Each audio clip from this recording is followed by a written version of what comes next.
Okay, so I'll touch on Nightmare on Elm Street in just a minute, but a common theme you'll find when it comes to casting spells that open stargates in our mind is the idea of a drawing or a picture that comes alive.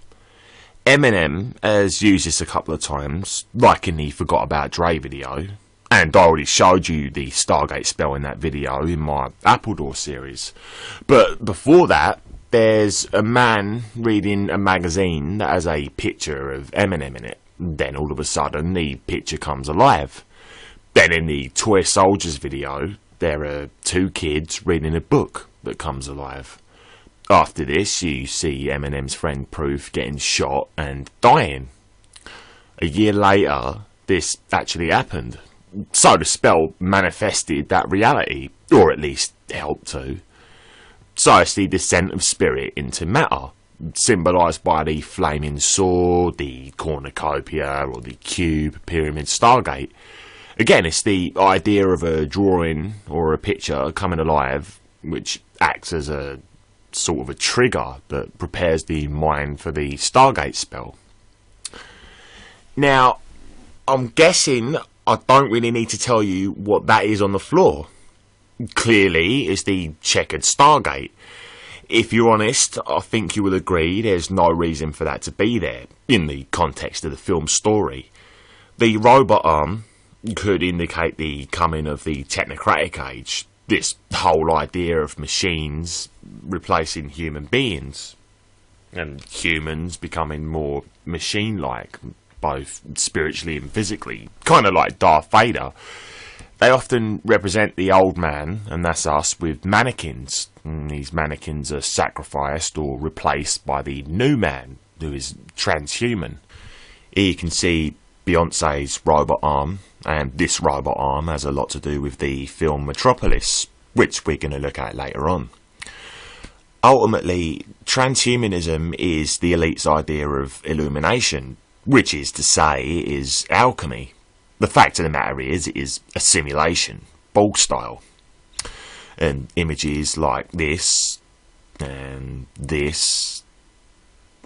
even this, from the old Michael Jackson short film, Captain EO, released in the year 1986, but no coincidence.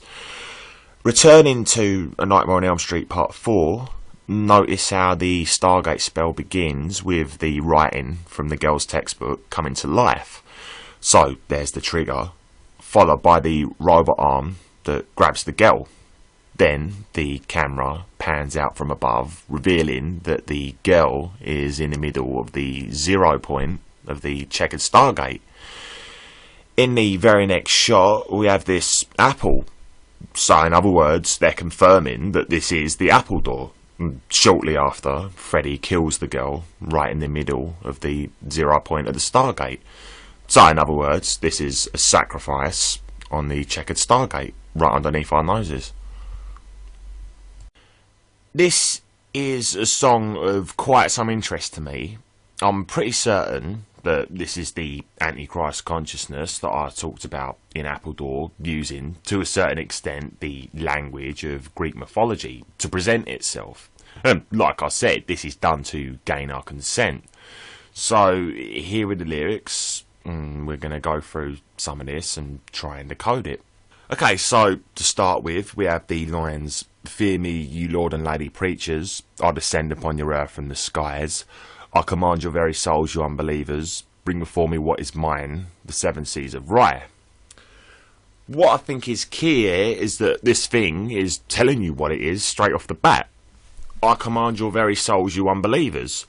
Who commands the unbelievers? The Antichrist consciousness.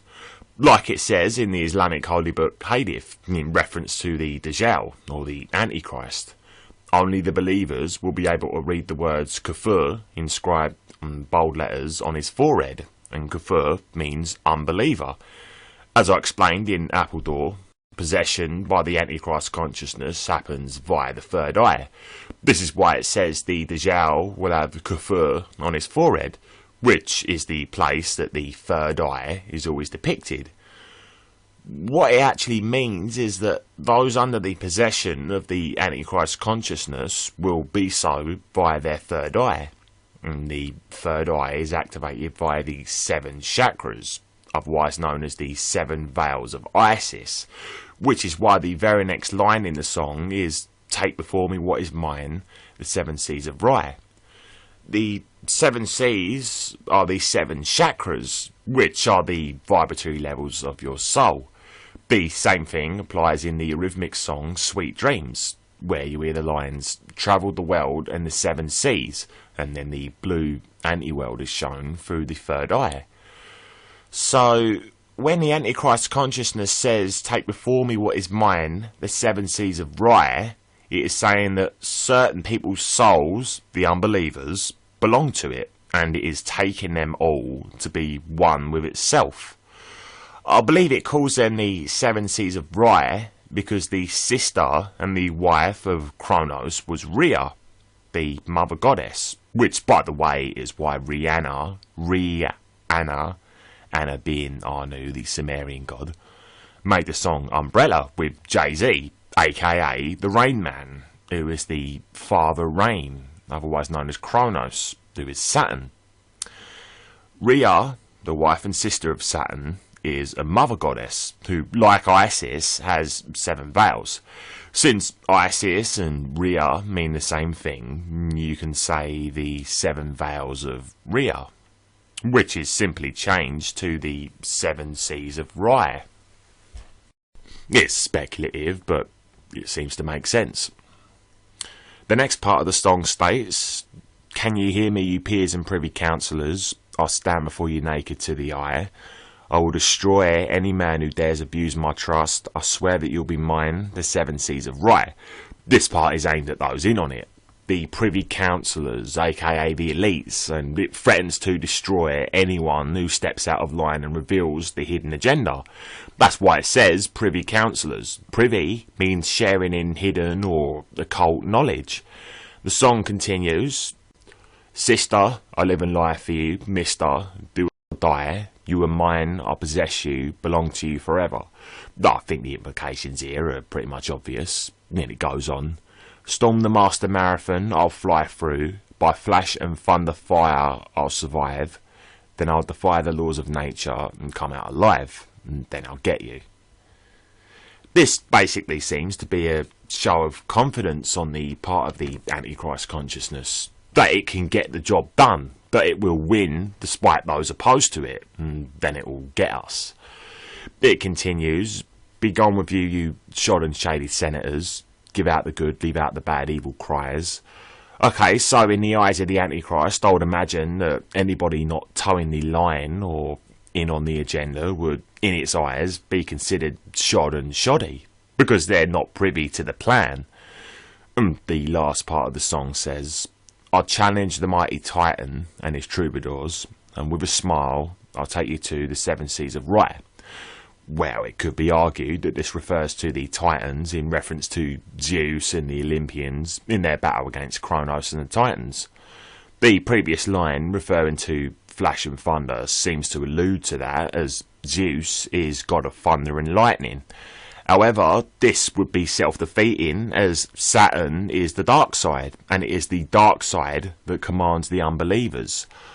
I would say it is ever more likely that by the mighty Titan it is referring to the creator or the creative spirit. By saying "I challenge the mighty Titan and its troubadours," it is challenging the creative spirit and all those vibrating in that frequency, who it wants to bring into oneness with itself, which is why it ends, "And with a smile, I'll take you to the 7 seas of Rye." As for the flash and thunder, in the New Testament, Luke 10:18, Christ says, "I saw Satan fall like a lightning flash from heaven." Given that Satan also seeks to challenge the mighty Titan, perhaps this particular quote has something to do with it.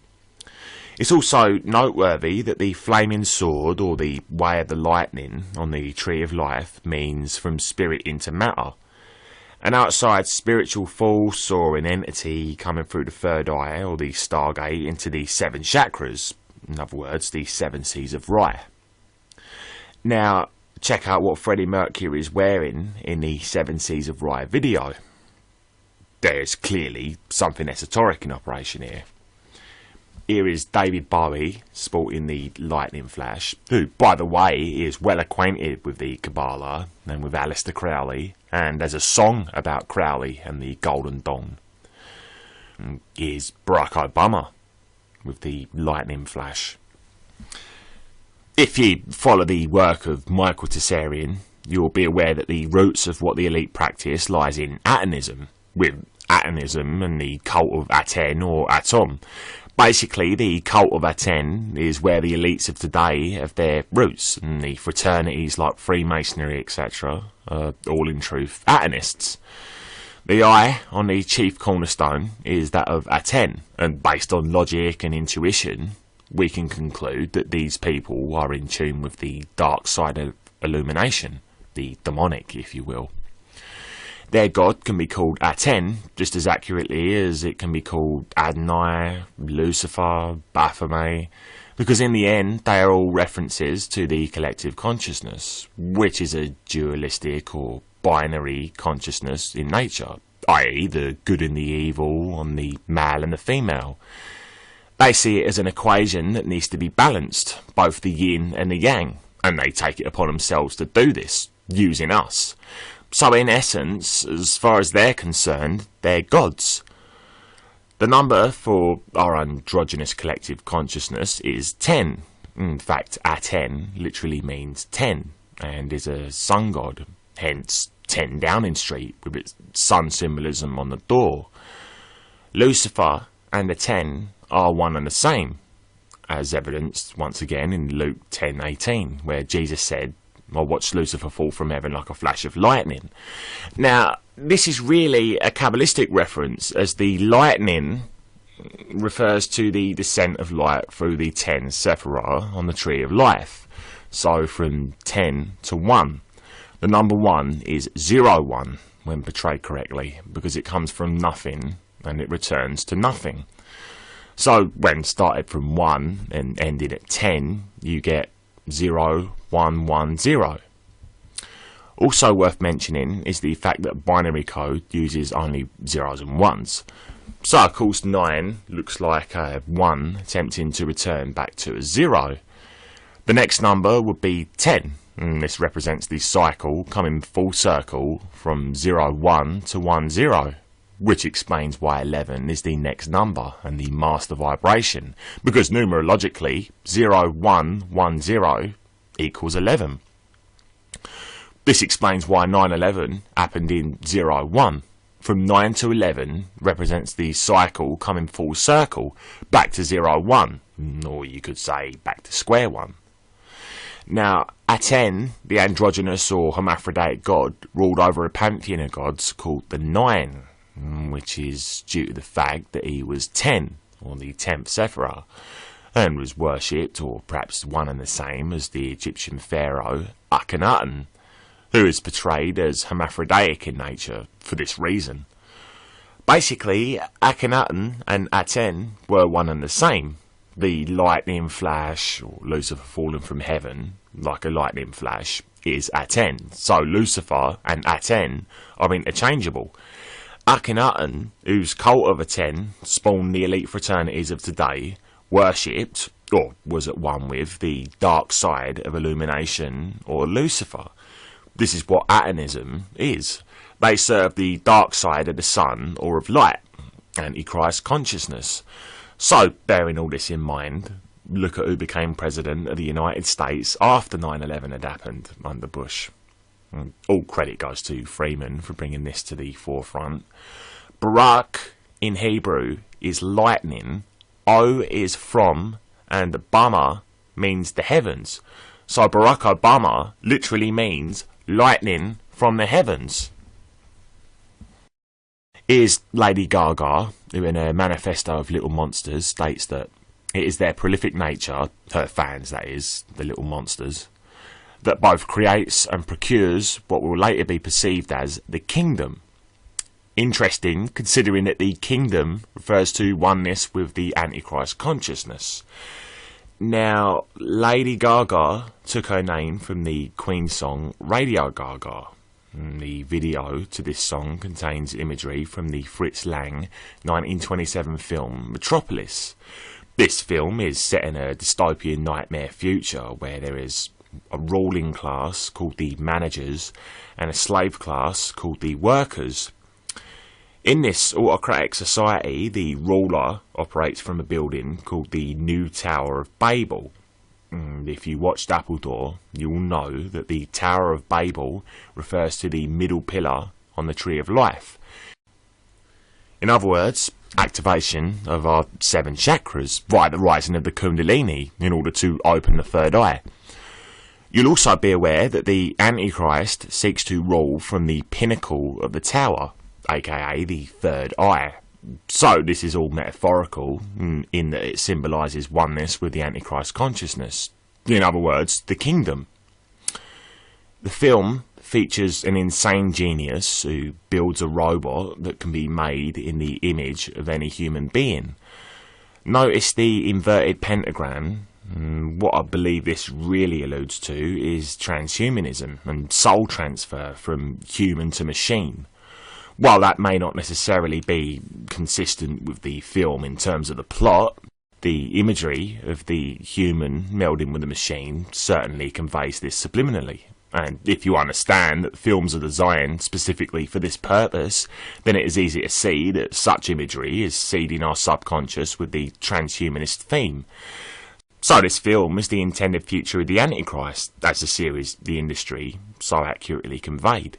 The film has been used by all number of industry artists: Madonna,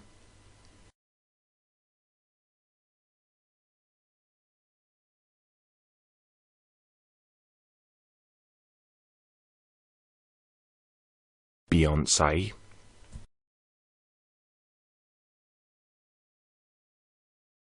Whitney Houston,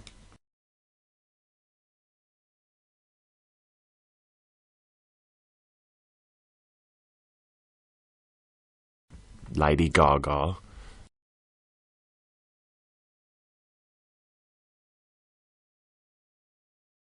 I mean, the list goes on. The mad scientist in the film has a mechanical hand, and if you remember the Stargate spell from Nightmare on Elm Street Part 5, the mechanical hand comes out of the Stargate. Now you know why. As usual, the whole idea of Metropolis is to use us to create this nightmare future, hence why they keep using it in the entertainment industry. It is one giant spell.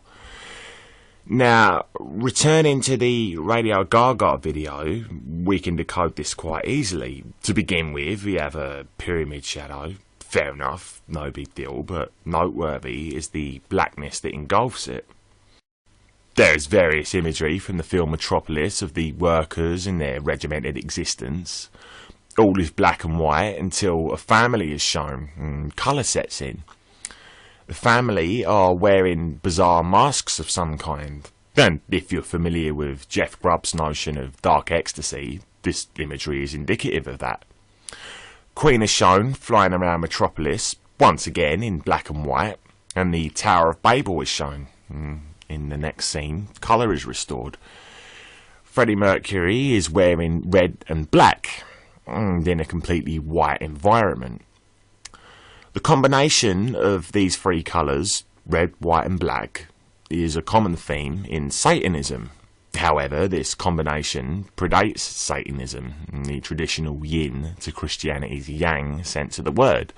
This colour combination was used in ancient Egypt, which was divided into 2 halves, the Black Land and the Red Land, and before this in the Far East. It is, in the system of Nadi Yoga, a representation of the 3 main nadis of the human soul, which are the channels for the Kundalini energy. Ida is black and represents yin, and Pingala is red and represents yang, whereas Sushuma is white. In short, this is an alchemical transmutation to achieve the Godhead, aka illumination. This Dusk Till Dawn soundtrack album features the black and the red, and also the gold representing illumination. Here's Darth Maul from Star Wars, who is of the dark side of the Force. This is Marilyn Manson's symbol, again with the lightning bolt of 777. The Nazis were very fond of this particular combination, as evidenced here. Dracula is known for his black clothes and red cape. Not surprising, considering vampires are symbolic of the alchemical process of death rebirth. Here's Michael Jackson's Blood on the Dance Floor. As you can see, the dance floor is in reality the Freemasonic checkerboard floor. Interestingly, MJ's memorial service was held on 7/7, and here is the logo of his record label, Kingdom Entertainment. Now, we know the significance of that particular word, although keep in mind there are in fact two kingdoms, one of the Christ, one of the Antichrist. Again, with Dusk Till Dawn, the red and the black theme, along with zigzags, reminiscent of the Way of the Lightning. Here's Santa, aka Satan, with the red, white and black. The Process Church. Note the cube vortex symbol. The four horsemen of the apocalypse and the Book of Revelations have a red, white and black colour theme. Anyway, now we have firmly established the relevance of the red, black and the white colour theme, we can continue with the Radio Gaga video. Freddy walks through the Stargate, in this next scene operating machinery from the Metropolis film. And the machinery is a kind of clock-like device. And remember that Father Time is of course Saturn. Following this, Queen are on the all-white stage wearing red and black. And the stage appears to pay homage to the M machine from the film. The M machine stands for Molech in the film, and is where the workers are forced to toil away. Molech was the Phoenician Canaanite god to whom child sacrifices were made. That would be Saturn, in other words. This practice of passing the child through the fire is in actuality one of alchemy. The idea of the fire was not, as the Canaanites seemed to believe, literal. It was for the sun, representing man, and the woman, represented by the moon, to be transmutated by the fire. In other words, the red, the black and the white, to transmutate lead to gold. The fire is the Philosopher's Stone. The personification of the Philosopher's Stone is Hermes, aka Mercury, hence Freddie Mercury. So Queen stand on the stage of the Molech as the homogenised workers clap rhythmically or perhaps ritualistically along. Mercury sings the lines, "Radio, what's new? Radio, someone still loves you." Well, radio comes from the Latin radius and means ray. Deus is actually a Spanish word meaning God. This can be interpreted Ray God. Ray is Egyptian sun god Ray, also pronounced Ra, meaning the line "Radio, someone still loves you" can become sun god, someone still loves you. Also interesting is that the outstretched arms could allude to the V from LVX, which is Latin for light. We see the L in the earlier scene. Note that L is Saturn, aka time. We will see the X shortly. Note also the Z symbols on the wall. The Eos Sigrun of Death Rebirth, aka alchemy. Next up we have, once again, the theme of books coming to life. As I previously said, this is indicative of a spell. The very first image is from the song Bohemian Rhapsody, as is the second. Freddie Mercury's arms are folded into the X formation. So we have the full LVX played out in the video. The first image shows the fire, as in the Philosopher's Stone, and in another we see Freddie wearing the black and white of duality. Then from black to white into a dove. The dove is the symbol of the goddess and symbolises crossing the rainbow bridge, or the Antikarana. In other words, making the transformation from duality to oneness. Note also that the idol of Molech featured 7 compartments. and the second compartment was always a turtle dove. Next, we see the fire of purification, again, which you must pass through to achieve this godhead in alchemy. This is followed by an image from the movie Flash Gordon,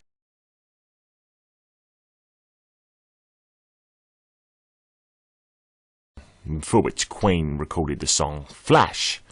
And next, we have the lightning flash, aka the way of the lightning or the flaming sword.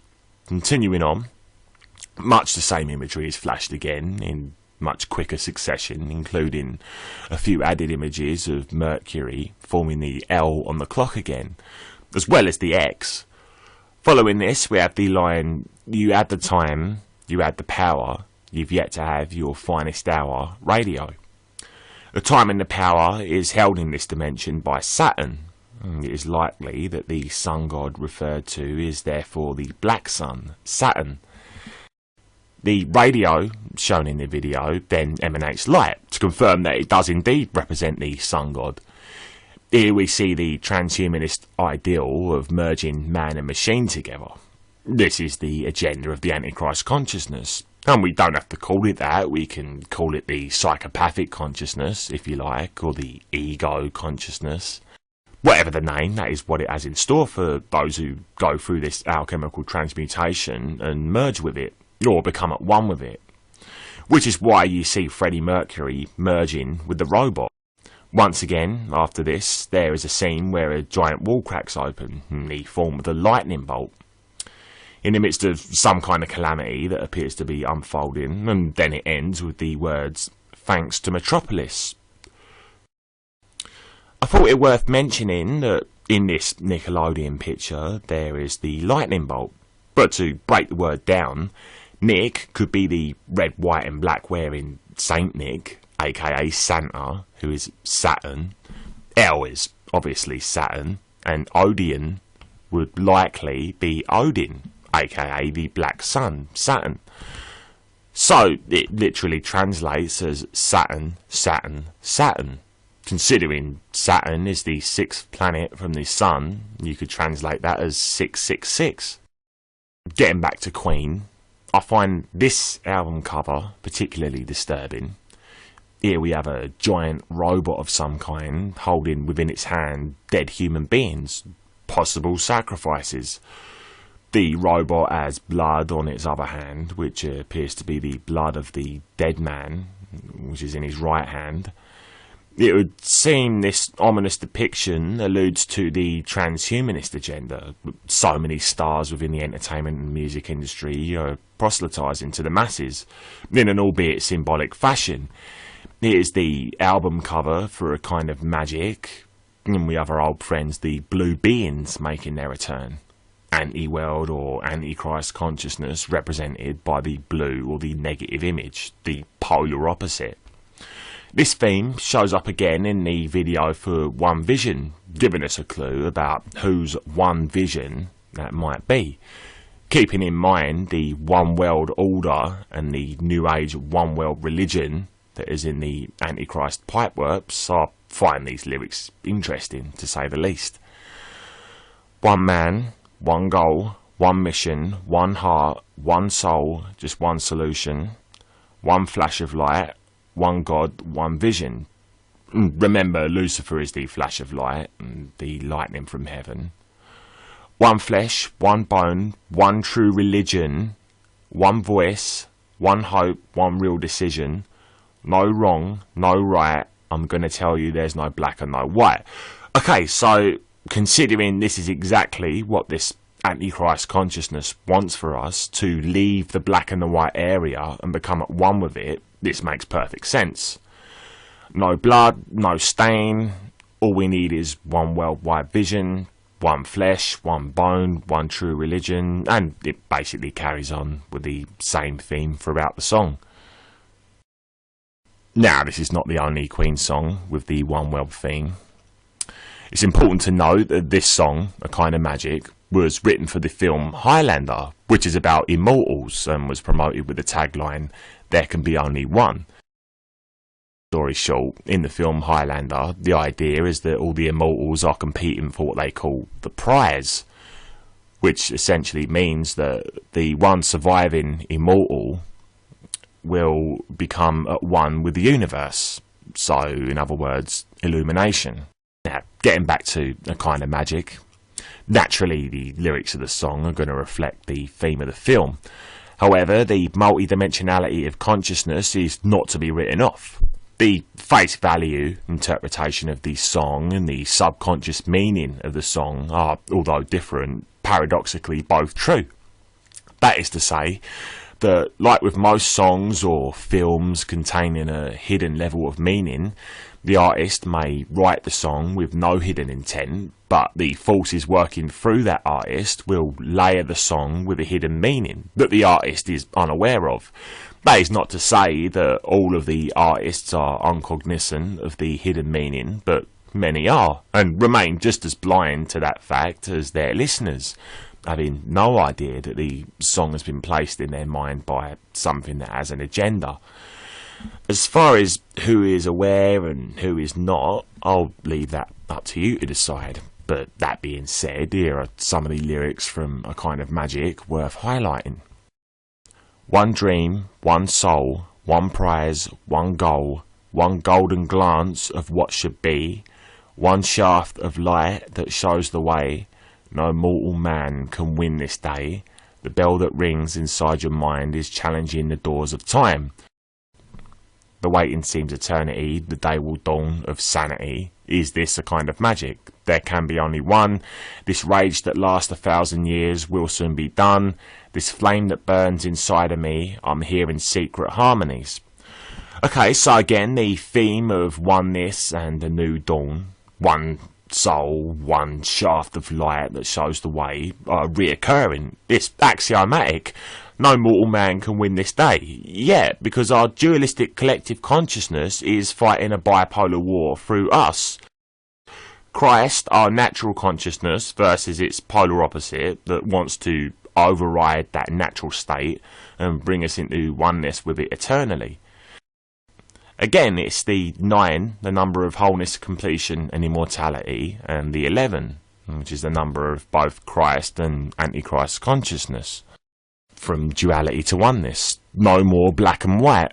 The alchemical transformation from lead to gold, or in the case of the Antichrist consciousness, from lead to blue.